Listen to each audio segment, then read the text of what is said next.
আসসালামু আলাইকুম সবাইকে। Welcome to হালকেনস্টাইন। সো তোমাদের মধ্যে অনেকেই এই ভিডিওটার জন্য অধীর আগ্রহে অপেক্ষা করতেছিলা। সো তোমাদের মধ্যে যারা ক্লাস 7 বা ক্লাস 8 এর বাচ্চারা আছো, তোমরা হয়তোবা অলরেডি জানো তোমাদের ক্লাস 8 এ যে বৃত্তি পরীক্ষা সেটা কিন্তু আবারও চালু হতে যাচ্ছে। বৃত্তি পরীক্ষা কিন্তু আগেও ছিল, 2009 সালের আগ পর্যন্ত কিন্তু ছিল। এরপরে প্রায় 16 বছর পরে আবারও এবছর অনুষ্ঠিত হবে। সো এটা কিন্তু আলাদা, টোটালি আলাদা একটা পরীক্ষা। তোমার বার্ষিক পরীক্ষার সাথে এটা সম্পৃক্ত না। এটা বেশ কিছু স্টুডেন্ট নিয়ে আলাদাভাবে অনুষ্ঠিত হবে। তো তোমরা সবচেয়ে বেশি কনফিউজ যে বিষয়টাতে সেটা হচ্ছে আসলে কোশ্চেনের প্যাটার্নটা কেমন হবে বা কি, কি পড়তে হবে? তো আমি বেশ কিছু বড় ভাইয়ের সাথে কথা বলেছি যারা এই বৃত্তি পরীক্ষায় ২০০৯ সালের আগে কিন্তু অংশগ্রহণ করেছিল। তো তাদের কাছ থেকে কি এক্সপেরিয়েন্সটা পেয়েছি বা তাদের সময়ে প্রশ্নটা আসলে কিরকম হয়তো, সেই বিষয়গুলা নিয়ে আজকে আসলে আলোচনা করব। তাহলে আসো ভাইয়া আজকের ভিডিওটা শুরু করি এবং ভিডিওর মাঝখানে কিন্তু তোমাদের জন্য একটা স্পেশাল ধামাকা আছে। তো ভিডিওটা স্কিপ করো না, পুরো ভিডিওটা দেখো। তাহলে এই যে তোমাদের যে বৃত্তি পরীক্ষা, এই বৃত্তি পরীক্ষায় আসলে ক্লাস 8 এর যারা আছো তোমাদের মধ্যে কিন্তু 25% স্টুডেন্ট আসলে এই বৃত্তি পরীক্ষায় অংশগ্রহণ করতে পারবা। এখন 25% বলতে কি বোঝানো হচ্ছে? যেমন তোমার ক্লাসে যদি 100 জন স্টুডেন্ট থাকে, সো 100 জনের 25% হচ্ছে 25 জন।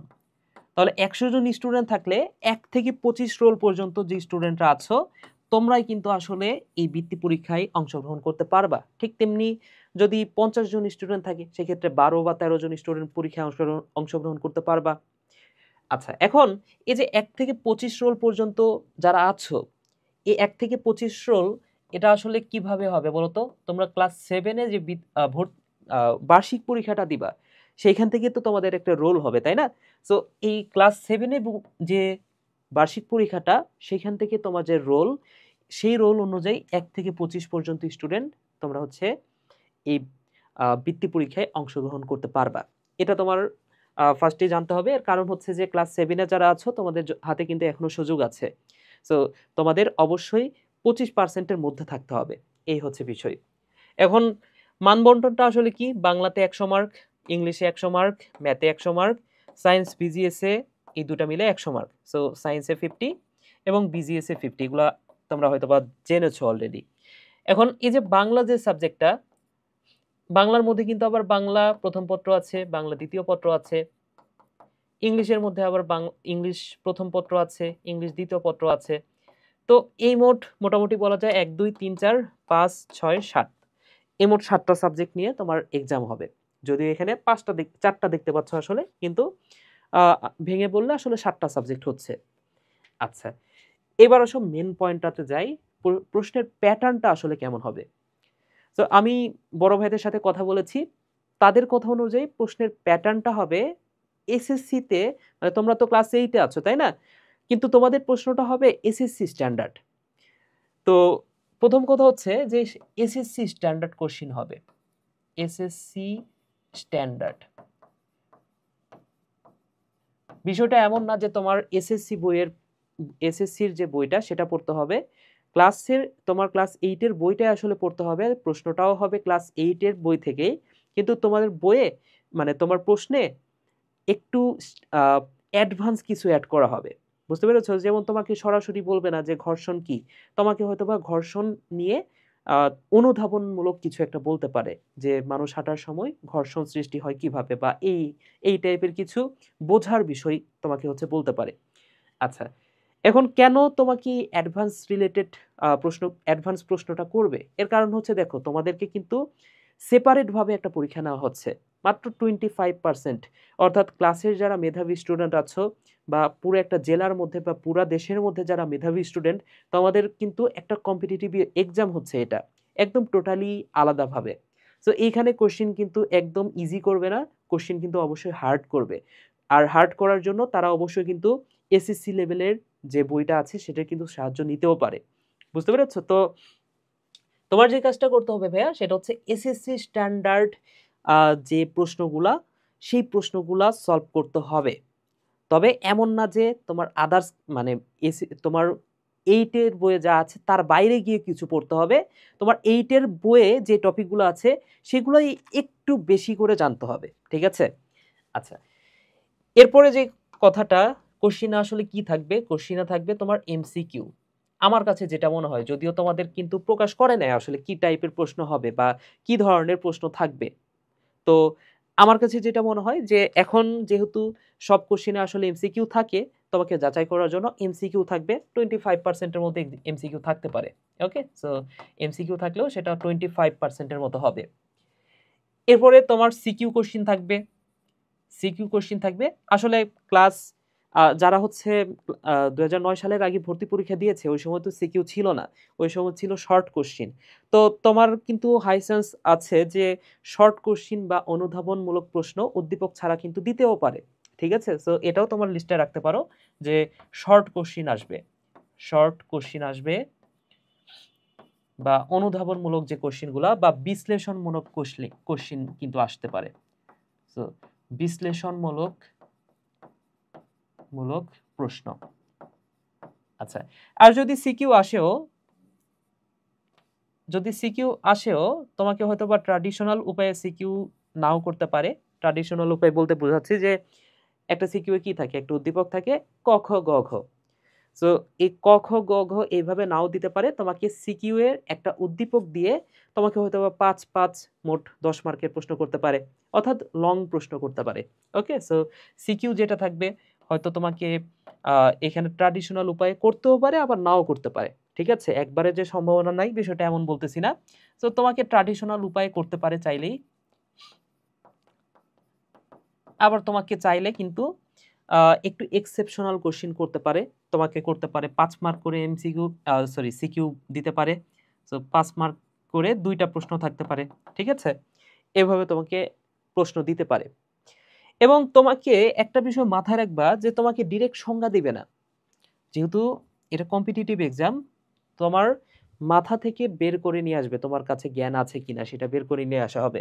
তো এই কারণে তোমাকে মুখস্থ বিদ্যা সরাসরি মুখস্থ দিবে না এই পরীক্ষাটাতে।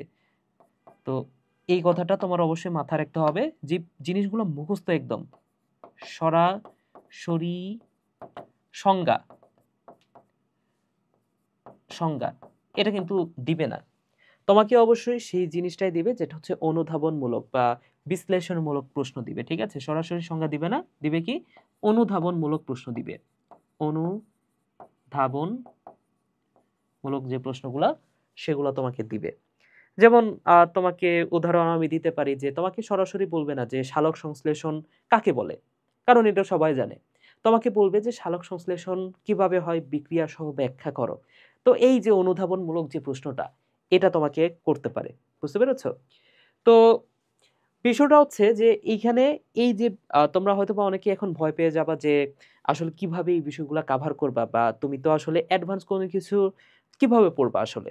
ঠিক আছে, তো এটার জন্যই তোমাদের জন্য আমাদের আছে এই যে শিওর স্কলারশিপ ক্লাস 8 এর জন্য যে প্রোগ্রামটা, সেটা এখানে দেখো তোমার ঢাকা ভার্সিটি মেডিকেল বা বুয়েটের ভাইয়েরা আছে, তারা তোমাদেরকে সব সময় গাইড করবে, অলওয়েজ তোমাদের পরীক্ষা পর্যন্ত গাইড করতে থাকবে। এবং আহ, এইখানে তোমাদের অ্যাডভান্স যে টপিকগুলো তোমার পড়তে হবে, তোমার ক্লাস 8 এর বইয়ের পাশাপাশি যেই বিষয়গুলো একটু অ্যাডভান্স তোমাদের জানতে হবে, এবং যেই টপিকগুলো জানলে তোমরা এই বৃত্তি পরীক্ষায় হেল্প হবে তোমাদের জন্য, সেই টপিকগুলো কিন্তু আমরা তোমাদেরকে পড়াই দিব। ওকে, সো কি কি পাচ্ছ এই কোর্সে সেটা একটু দেখে নাও এক নজরে। সো এখানে কিন্তু 40+ কম্প্যাক্ট বেসিক একাডেমিক ক্লাস পাচ্ছ। এখানে কিন্তু এই যে যে সাবজেক্টগুলো থেকে প্রশ্ন হবে, Bangla, English, math, science, BGS, সবগুলা সাবজেক্ট পড়ায় দেওয়া হবে। ওকে, এরপরে দেখো শুধুমাত্র যে রেকর্ডেড ক্লাস পাবা, এগুলো হচ্ছে 40+ রেকর্ডেড ক্লাস পাচ্ছ। পাশাপাশি কিন্তু তোমরা ডাউট সলভিং করার জন্য তোমাদের সাথে আমরা সরাসরি লাইভে যোগাযোগ করব, লাইভে ক্লাস নিব।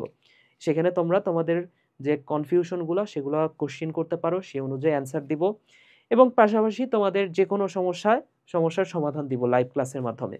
ওকে, এছাড়াও সাজেশন বুক থাকবে তোমাদের জন্য, স্কলারশিপ সাজেশন বুক। এছাড়াও তোমাদের জন্য তো এক্সামের ব্যবস্থা থাকবে, সেই এক্সামের ব্যবস্থা হচ্ছে 100+ এক্সাম থাকবে, standard exam, scholarship standard exam. এবং এখানে কোশ্চিনগুলো কিন্তু নর্মাল কোশ্চিনের মতো হবে না, একটু অনুধাবনমূলক প্রশ্ন হবে, একটু ঘোরানো পেঁচানো প্রশ্ন, যেখানে যার মাধ্যমে কিন্তু তোমরা নিজেদেরকে যাচাই করতে পারবা। আচ্ছা, এবার আমরা এই 5টা বিষয়ের বেশ কিছু টপিক দেখব, যে টপিকগুলো পড়লে আসলে তোমরা স্কলারশিপ পরীক্ষার জন্য একটু আগায় থাকবা। সো তোমাকে যেভাবে প্রশ্ন করতে পারে, তোমাকে বাংলা থেকে সিন কম্প্রিহেনশন দিতে পারে। সো সিন কম্প্রিহেনশন মানে হচ্ছে তোমার তোমার বইয়ে, বাংলা বইয়ে যে গদ্য পদ্য আছে সেখান থেকে কিছু মূলভাব খুঁজে বের করে সেখান থেকে বিশ্লেষণধর্মী কোনো একটা প্রশ্ন দিতে পারে। ঠিক আছে? তো তোমাকে এখানে গদ্য পদ্যই তুলে দিবে, দেওয়ার পরে তোমাকে কোনো একটা বিশ্লেষণধর্মী প্রশ্ন করবে যেটা তোমার অ্যান্সার করতে হবে। আনসিন প্যাসেজ দিবে যেখান থেকে তোমার সারাংশ লিখতে হবে, সারাংশ, সারমর্ম। এরপরে ব্যাকরণ অংশ থেকে যে বিষয়গুলো টপিকগুলো পড়বা, সমাস, কারক, বচন, বাগধারা, প্রবাদ, এগুলা থেকে বেশি প্রশ্ন হবে। এছাড়াও রচনা, অনুচ্ছেদ এগুলো কিন্তু হয়। ঠিক আছে? এগুলো থেকে প্রশ্ন হবে। এরপরে দেখো ইংরেজি থেকে ওই যে ঠিক same seen passage, unseen passage থেকে তোমার সামারি লিখতে দিবে। আচ্ছা, গ্রামার অংশ থেকে tense, voice, narration, preposition, transformation, এবং রাইটিং অংশে paragraph, story completion, dialogue writing, এই জিনিসগুলো তোমাকে অ্যান্সার করতে হবে। ঠিক আছে?